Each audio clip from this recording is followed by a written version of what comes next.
Hello everyone. Today I'm going to show you how to create a unique looking vibration effect to any of your videos. For the purposes of this tutorial, I chose this weird jester looking character dancing to some heavy metal, because why not?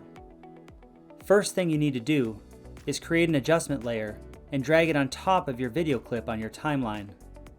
Now use the slider to narrow down our timeline on the preview window. This will allow us to see our frame-by-frame adjustments. Go to Effects and type in Mosaic and drag it on top of the adjustment layer we just created. Now under Horizontal Blocks, change this value to 40 and change the vertical blocks to 100. Now click on the Preview slider and starting from the beginning, select your razor tool and move ahead one frame and make a cut. Repeat this 2 more times until it looks similar to this, and then delete the rest of the adjustment layer. Now take your new adjustment layer and duplicate it by holding Alt and clicking and dragging to a new spot on the timeline. For the best results, move it to anywhere there is a strong drum hit or bass drop, and it will transform the feel of your videos.